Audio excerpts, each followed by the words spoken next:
Car repossessions are at their highest level since the Great Recession, with millions of Americans losing their vehicles. Good morning, Earthlings.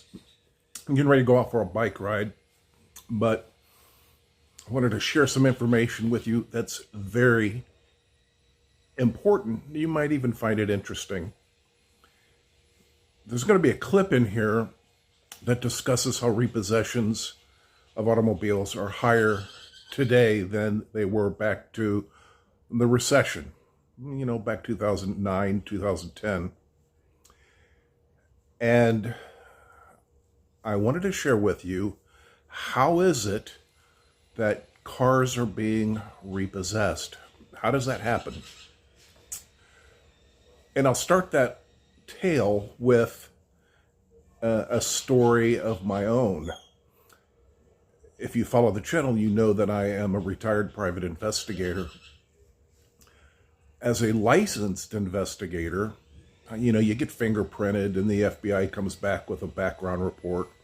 Then the Department of Public Safety issues the license. Doesn't necessarily mean you're good. Many are not. But you're licensed, and that gives you certain privileges to access databases that are pretty important. What's also important is being able to read and analyze the reports that you get back. I am fortunate that I've been doing this for a really, really long time, and some people think that I'm pretty good at it. Or was. I'm retired. I can find people that no one else can. Sometimes it takes me seconds. So I had a friend who owned a pretty large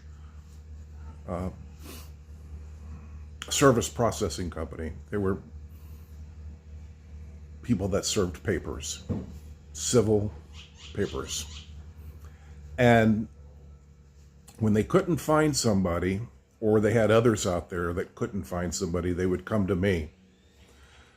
By that time, they've probably already gone through 2 or 3. And one in particular, there had been 2 process servers on it. And the one young lady had been sitting up on surveillance outside of a house that she thought he was at. Even claimed that she had seen the subject a couple of times going in and out of the house. So I got it and immediately pulled a database report, because those database reports will tell us all the addresses that they've lived for the past 30 years, when those addresses are being pinged by creditors, for example. It will show me the IP addresses that they're logging in from. A lot of information I don't necessarily need to talk about here. But also part of those database reports is that I was able to pull information on license plate readers. Every once in a while, if you go through Walmart or apartment complexes or anything that's public, you're going to see automobiles, trucks, cars driving around the parking lot that have these cameras on them. And you'll see a photo here of one of them. What those cameras are doing is they're taking photographs of license plates and they're uploading it to a database. And that database is accessible by all kinds of different people. Usually you have to have a license in order to do that. And that's exactly what I did with this woman. I pulled the database report, and it had a photograph of all the places that car was seen. And as I studied it, I saw that there was one place that the car was seen twice in a parking lot. And so I drove out to that location, and there was the car. And I sat upon the car. 8:45 a.m. Alexa. So I sat upon the car and waited, and within an hour, the subject walked right past my car, and I jumped out, and I served her the subpoena that they were trying to do. Now, it took me less than 24 hours to get her.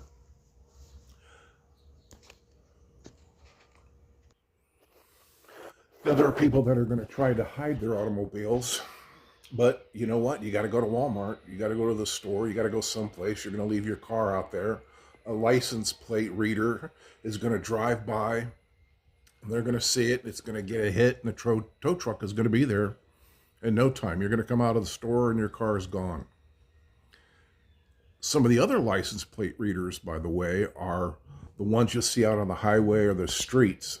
Most of them, or at least a great many of them, are flock, Flock, and they're automatically reading license plates too. And they go right down the highway. So if you want to turn your cell phone off thinking you're not going to be tracked, the flock cameras are picking up your license plate as you're driving down the highway.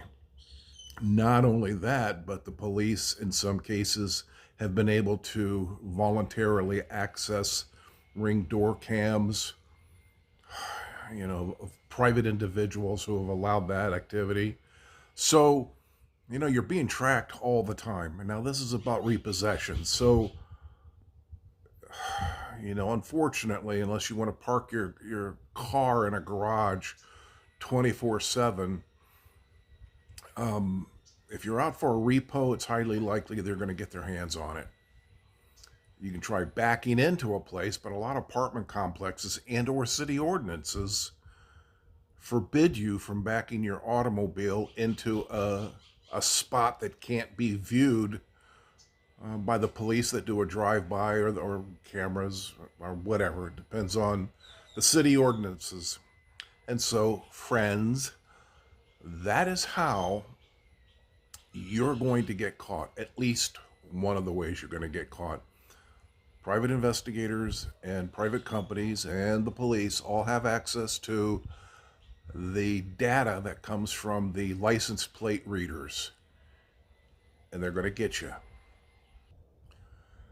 Next time, I'm going to talk to you about pinging cell phones, on how it will tell exactly where the person with the cell phone is, and it's not by triangulation of cell phone towers.